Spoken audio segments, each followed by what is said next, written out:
Welcome to Revenue Rehab, your one-stop destination for collective solutions to the biggest challenges faced by marketing leaders today. Now head on over to the couch, make yourself comfortable, and get ready to change the way you approach revenue. Leading your recovery is modern marketer, author, speaker, and chief operating officer at Tegrita, Brandi Starr.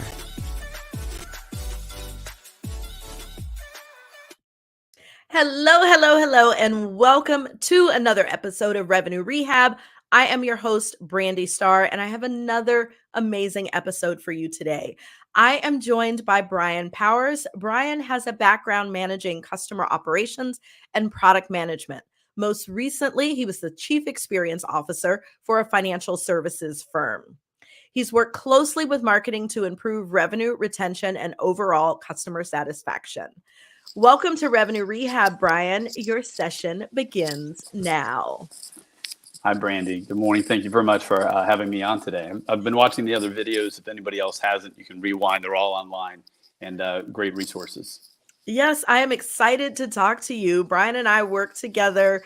I think that was probably almost 15 years ago at AIG. And, I think both of our careers have progressed in very different directions since then. So excited to reconnect with you and to talk a bit about customer experience. But before we jump into that, I like to break the ice with a little woo-saw moment that I call buzzword banishment. So what buzzword would you like to get rid of forever? So since I previewed the other videos, I knew you were going to ask this. So for me and my background, it's big data.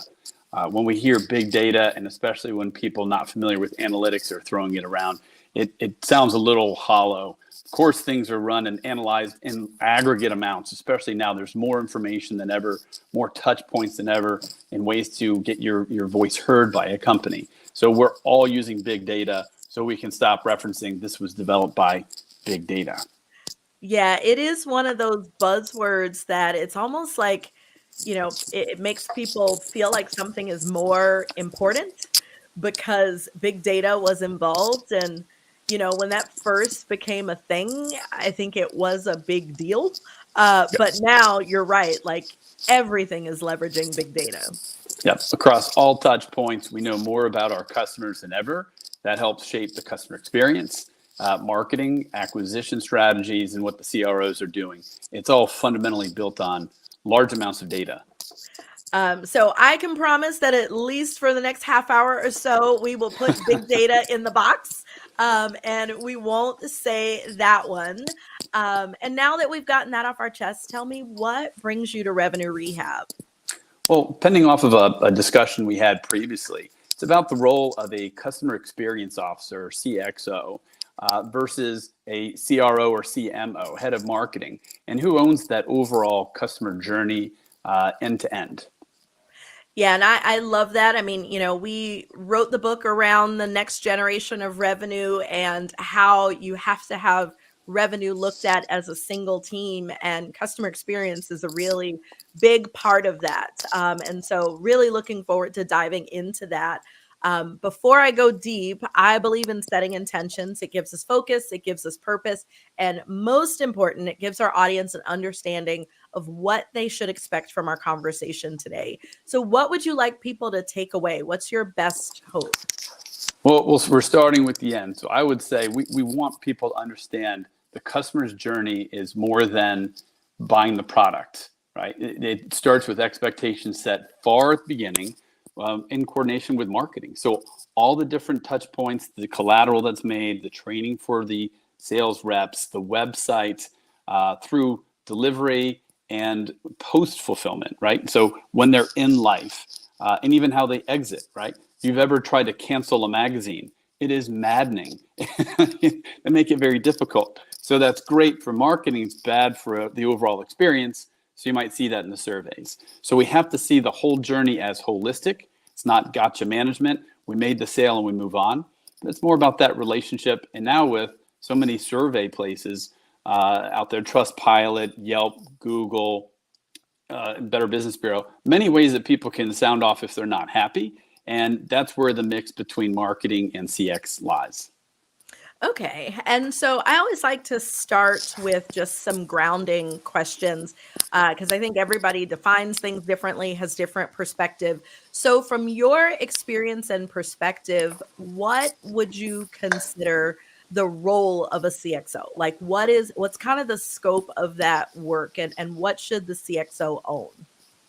The CXO brings the voice of the customer to every meeting using large amounts of data and statistics and true revenue to prove points with others that it's not just about acquisition or even retention. It's the end-to-end journey, that there's a true lifecycle cost for a customer. So it's important to set priorities up front and expectations, what they'll get, when they'll get it, all the way through them receiving these services. So the role of CX is either owning all the touch points or looking across the whole journey, beginning to end, and understanding where the friction points are, and then working with individual groups to make that less friction process. Okay, I definitely love that. And, just being a consultant, I see how different organizations are structured and kind of who owns what. And that role of actually owning the whole journey is something that I see that is missing in a lot of places. And that is where you get that inconsistency of like a great, sales experience, but then onboarding is, horrible, or, you like horrible sales experience, but then like, should someone actually buy, it's like great on the other side.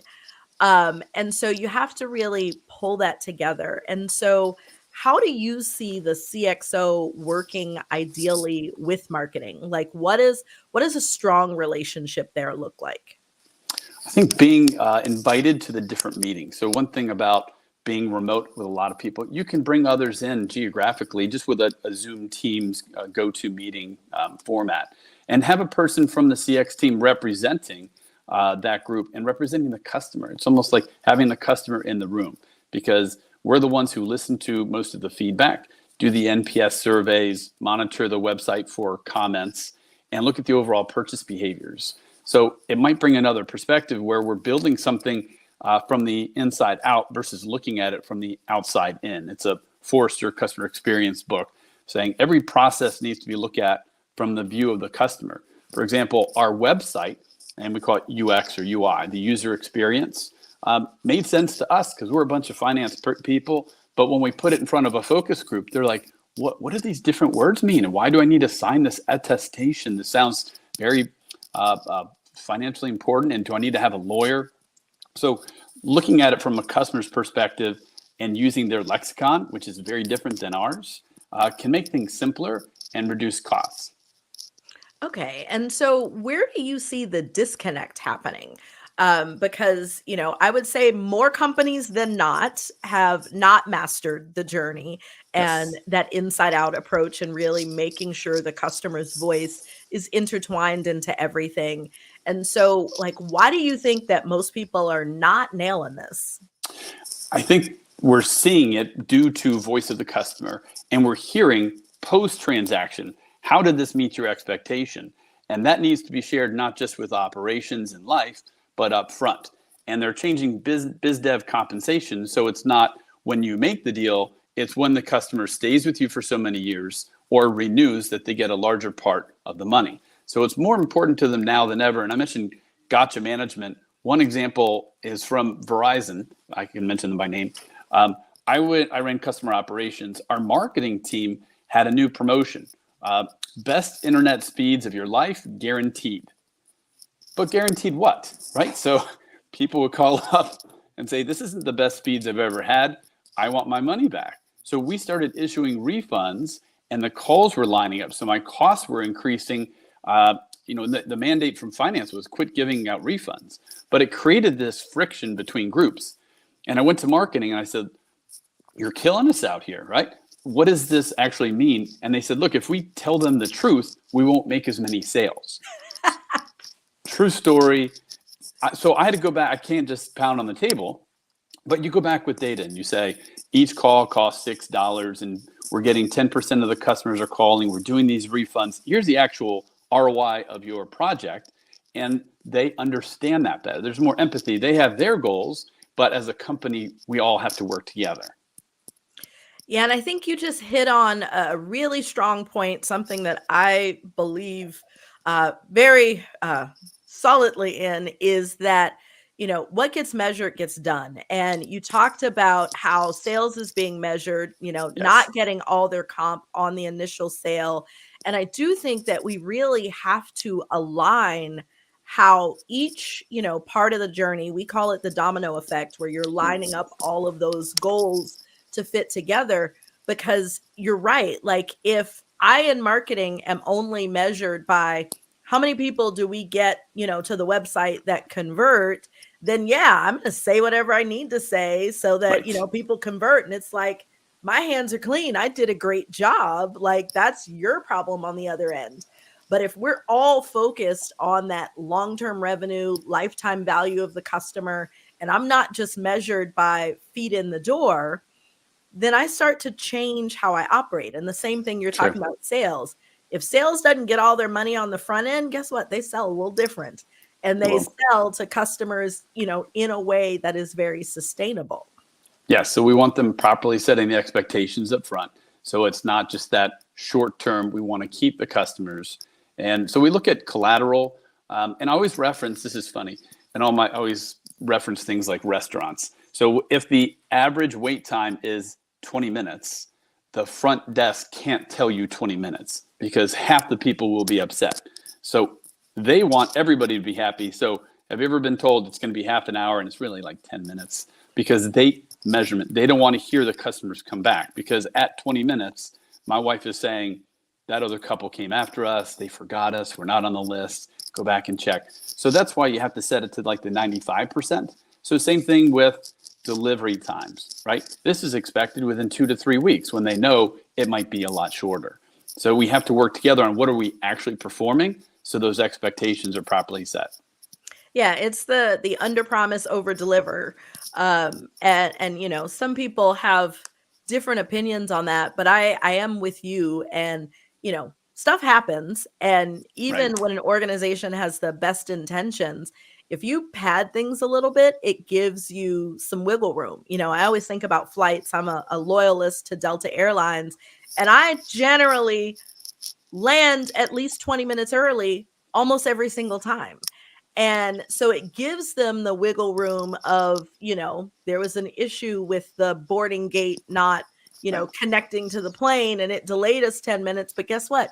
We're still landing 10 minutes early. So people are happy because it's like, whoa, I know we took off late, but guess what? I'm still at my destination early. And so I think that's kind of the other piece in thinking about that experience, is when you are under promising, it also gives your teams the ability to account for the whoopsies of things that just, don't go as planned.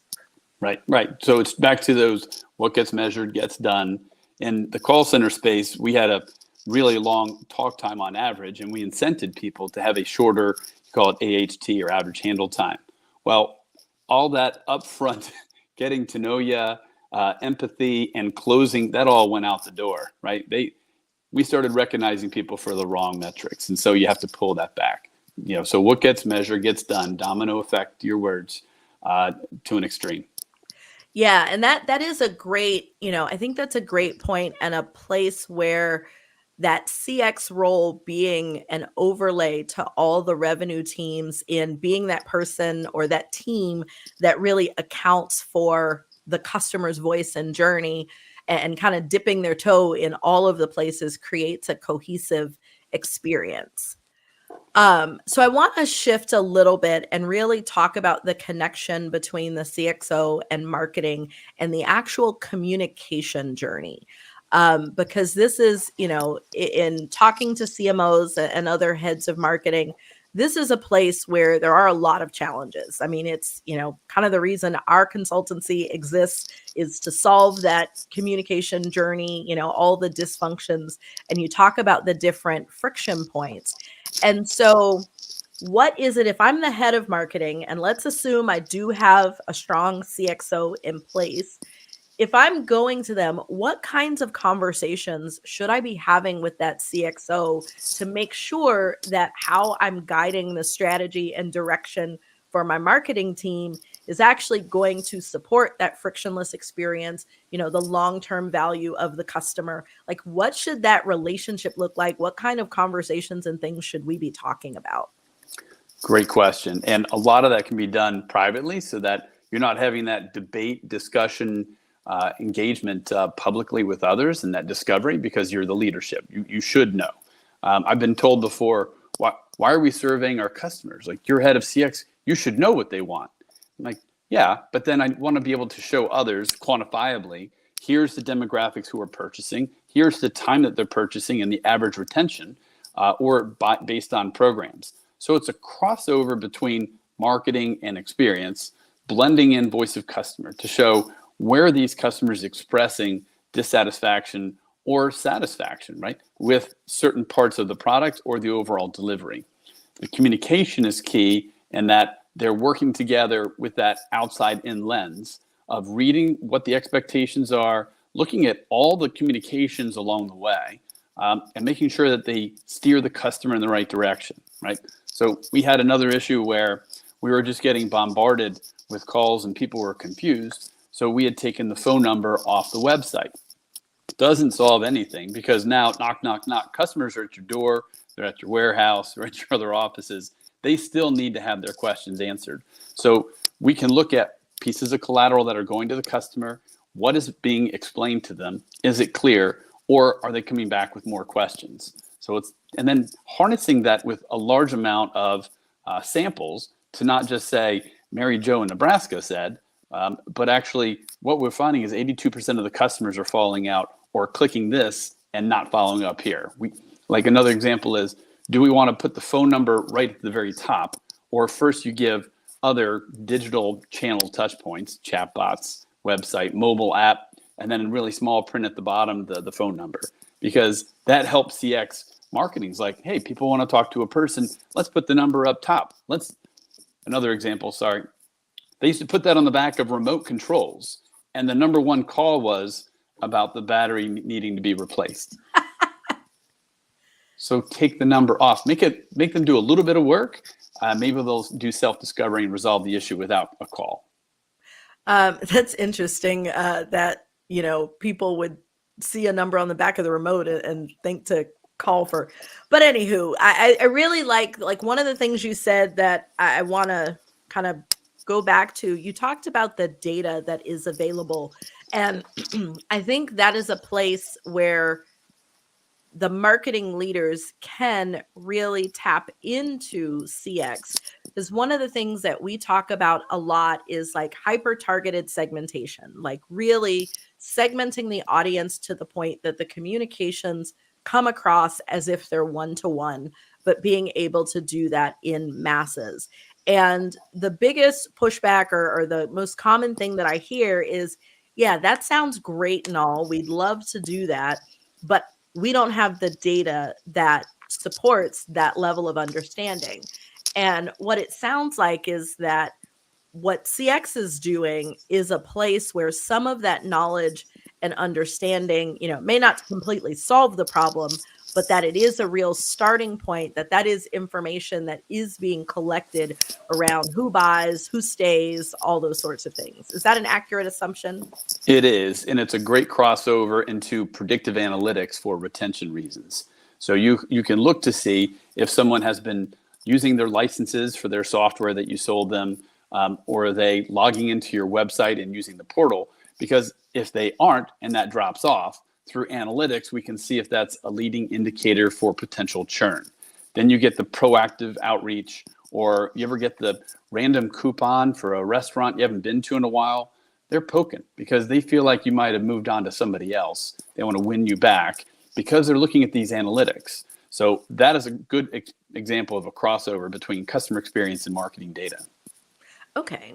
And I know in a lot of marketing organizations, marketing owns the communication journey of how communications are, going out, when they're being sent, those sorts of things. CX owns the overall journey experience, But if I think about like on the customer marketing side, there tends to be a little friction there. I've seen like a large part of my career has been in customer marketing. And so I've seen a lot of times where marketing's like, oh, we only focus on prospects, and this other random team sends stuff to customers. But it is, very like random, like, oh, they're only getting renewal notices or they're only getting these things. And there are no real communications that help with cross-sell, upsell, real retention. It is more transactional. Mhm. And any thoughts around that friction or why? Because I know I've not had visibility into why it's happening. I just see that it's happening. And it's one of those things that I'm like, why does marketing not own that? Why are they not being pulled in? I think every communication is an opportunity to cross-sell, upsell if it's not being pushed, right? That's back to how they're being measured. So it's your ARPU, right? So they want to increase that share of wallets. These are probably bad buzzwords too. But you want to maximize that without being pushy. You want to have that overall relationship and not try to continue to add on to the services. But you have to look at every communication from the lens of how's the customer going to see this? How do we keep that open rate? And if we continue to spam them too much, you're going to end up just that in the spam folder, and they're going to be ignoring that. So these mass marketers on the consumer data, they have to look at the open rates, identify personas of people who are buying ladies wear versus men's wear, or maybe they're buying children's wear. And then you can target them with those communications that are more targeted and feel more personal based on their personas. So you can discover that through using the demographics, the customer feedback, the purchasing history. And like I said, if somebody hasn't been purchasing or they've suddenly changed their purchasing habits, is it something that you can target with a retention or win-back program? Okay. Yeah, and I think that is helpful, and it is really, it's almost like an organizational change that just has to happen at some point, in that marketing's got to be able to control those communications, or at least be aware of them. Like I, did an exercise with a client where we were trying to map all of the email communications, like who goes into what campaign when, at what stage in their journey, on both the prospect and the customer side. And in doing some research, I asked, it was a software company, and I asked, like, okay, after they buy, what do they get? And nobody in marketing had the answer. And so I was like, okay, this is your homework. Go talk to all of the people and, come back with what's being sent. And when they did it, they came back with this hodgepodge of emails. It was like the system was automatically sending some emails that were just triggered because it was software. The, implementation team had their own cadence of communications. There were certain systems they had to get set up in for support, and they were sending emails. They all looked different. They were being sent at, the same times. Sometimes it was like conflicting information. And it was like, how does no one know these things are happening? Like, even if you don't control it, how is this not a conversation that's happening? And I really think that demonstrates the lack of ownership in a lot of organizations of that whole journey, because everybody's like, well, we're responsible for this, so we just focus on that. And it's like no one is really looking across. We looked at that previously, and within one journey, there's 132 different collaterals that could trigger. And you need to spot those and test them, because there's stuff that ends up in there that should not, or they don't have an active URL that goes somewhere for that upsell, cross-sell. I had a bad link sent to me just the other day by the county for a form. I didn't go into the county and ask for the form. They're like, we've been doing this for months. Nobody. So it's great when people can bring those things up to you that and alert you. That's customer feedback, dead phone numbers, bad URLs, messaging that's incomplete or in the old language. And then anytime we rebrand all the time right now with companies, so those legacy icons and badges are still on websites that you maybe forgot were there because they're microsites and you don't actively manage them, but they still have the old name, the brand, the old pricing. Yeah, and I think with AI, that is becoming a much bigger issue because right now, search is one way that is common for people to get to old stuff. But as people are leveraging generative AI and asking, various AI engines questions that they would normally go to search, it's like you have the potential, a much greater potential for that stuff to get surfaced. Yeah, we call them artifacts, right?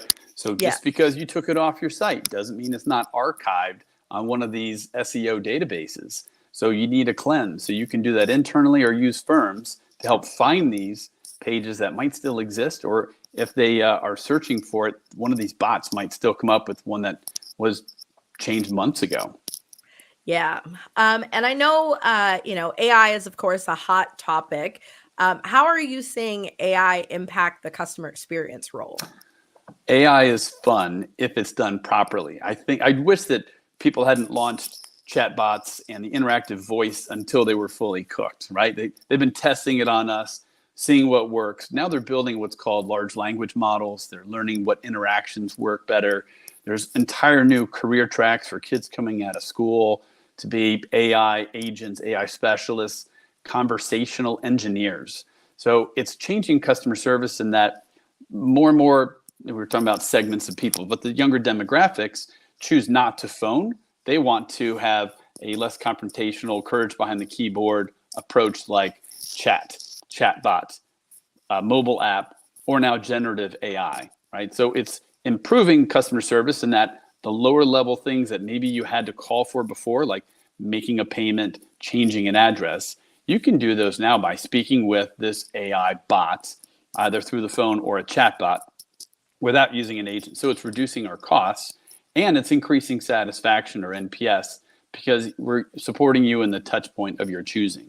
So far it's been good.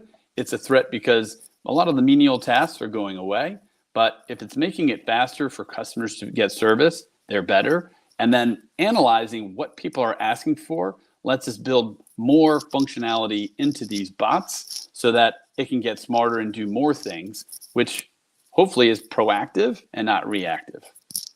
Yeah, I know. I definitely am a fan from a customer experience perspective. I'm one that I don't like to call.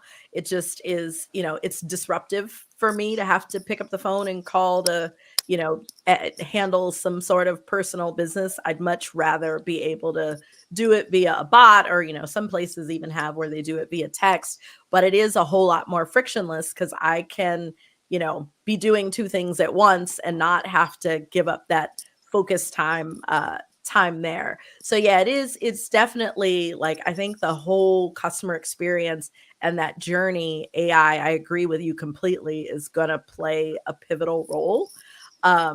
And even my hope is that because more is done through technology, that customer service as a whole, they'll start to have like higher caliber agents because you need fewer of them. So you pay them more, you have, that's my personal hope as a consumer.